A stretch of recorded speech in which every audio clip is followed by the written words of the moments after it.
What is going on, YouTube, and welcome to Detroit Lions Talk with MicroMike. We talk all things Detroit Lions, news, rumors, analysis, breakdown, and everything regarding our franchise. In this video, we got some Detroit Lions rumors, and yes, it's regarding the NFL draft, and a lot of good ones regarding trades and regarding what potential player they could pick with that 7th pick if no trades were on the board. Before getting this video, if you're not a subscriber, smash that subscribe button, dropping content every single day, everything regarding our Detroit Lions. Hey, if you don't want to miss out on content, subscribe to the channel. Trying to get to 13K, almost there. Also, smash that like button. It helps get the video out. It's free to support. That would be greatly appreciated. Let's first start with the first rumor regarding the trades and potential teams that has contacted the Detroit Lions they can trade up with. 3 teams rumored to have called the Detroit Lions up to trade up from their pick to the 7th pick.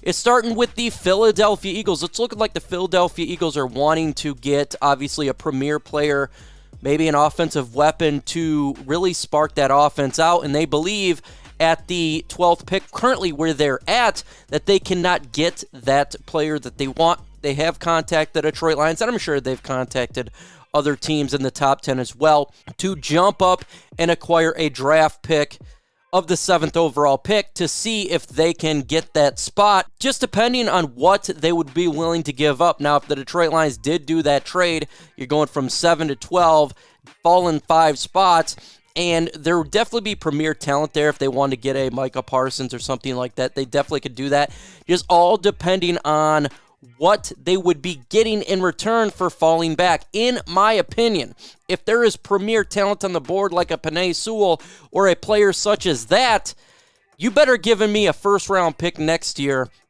with that deal, in my opinion. Yeah, it's a little bit of high cost, but you want to know what?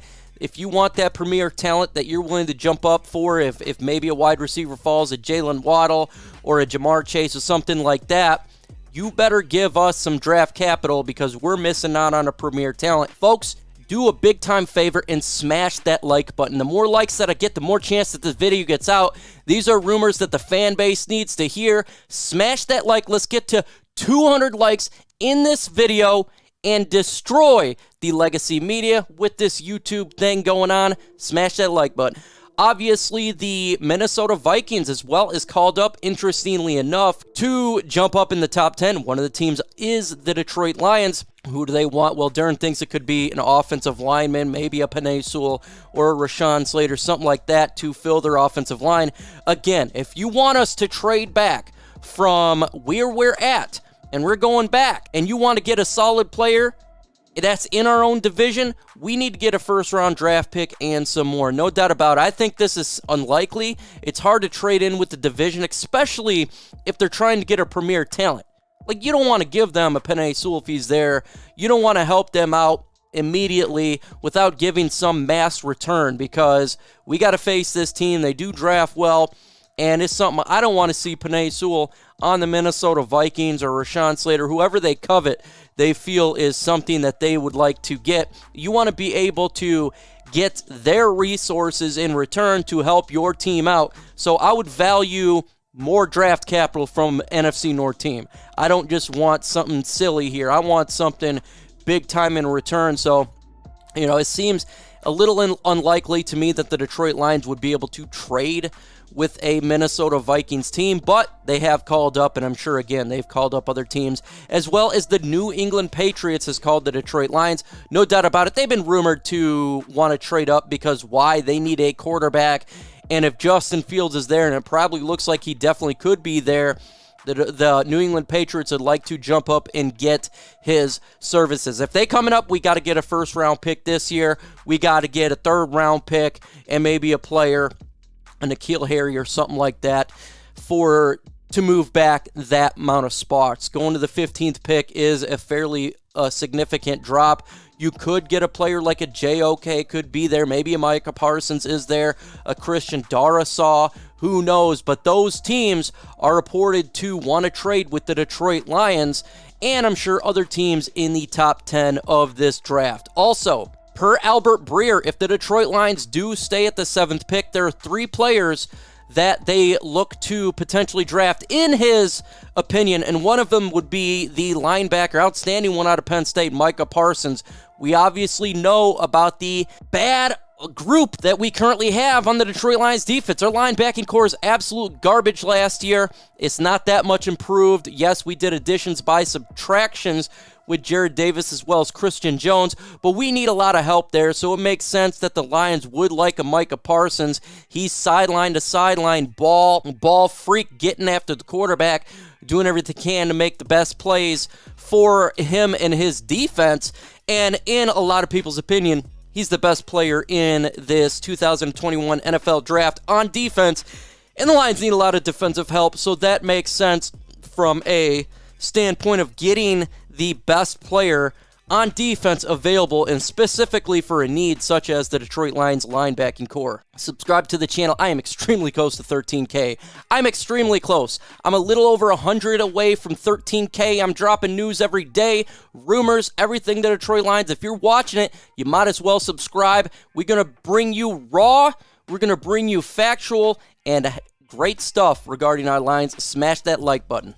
Another player here that the Detroit Lions, potentially out of the three of Albert Breer, is Rashawn Slater, the tackle out of Northwestern. Very good tackle there, one of the best, considered top 2 tackles in this year's draft. We do have a hole at the right tackle position, so if the Detroit Lions would like to stay at the 7th pick, makes a ton of sense that they're rumored to really covet him and potentially could go ahead and draft him if they do stay at 7.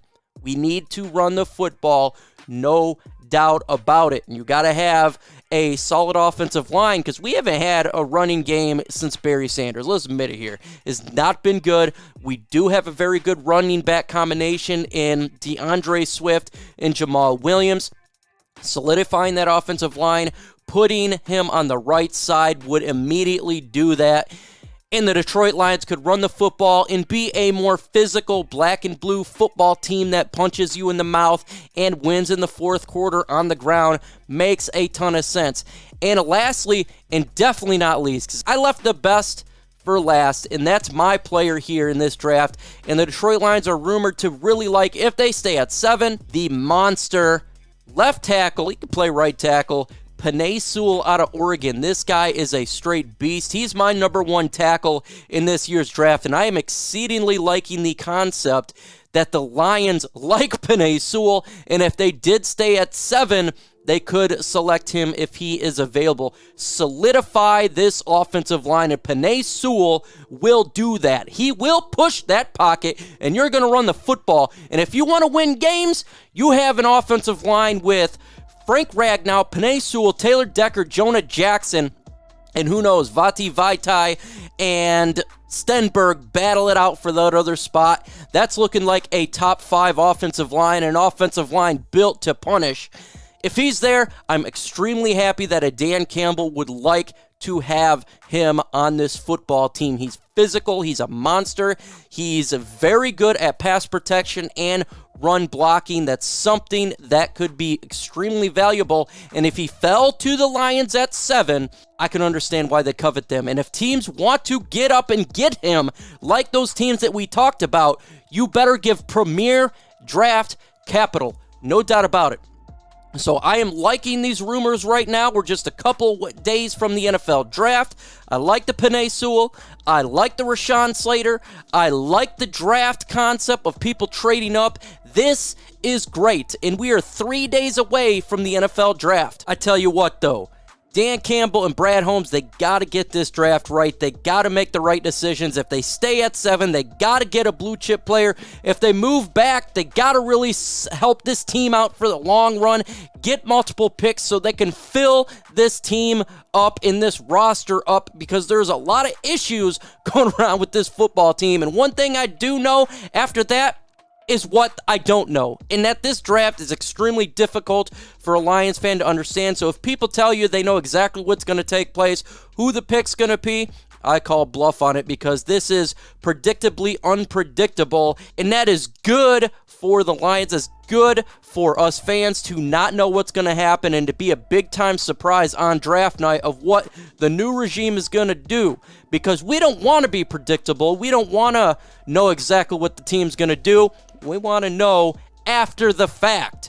so they can get the best value for their picks if they decide to trade back, whatever, or they get the player that they want because they were so unpredictable with their pick. And I think that's very important from a perspective of building a roster, to be predictably unpredictable. And I think that's really important for the Lions franchise going forward. And that's where I am live on night one of the NFL draft, and you don't want to miss out what is going to take place. Folks, we're going to have the audio from there when they make the picks. We're going to have a massive panel talking about everything that's taking place regarding the Detroit Lions, regarding the NFL draft, regarding the trades. You don't want to miss out. It's going to be an NFL draft from the ages, and it's going to be great to see what the new regime, new GM, new head coach is going to do for this franchise going forward. And also on day 2, yes, the Gridiron Blitz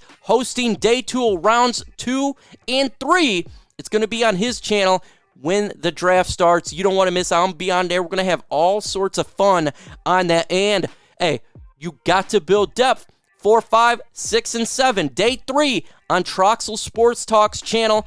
I'm going to be on there as much as I can because it is an extremely long day for this NFL draft, and we need to see how this depth is filled out for the Detroit Lions. So make sure you guys are there, and it's going to be an epic show for the whole draft coverage on our channels.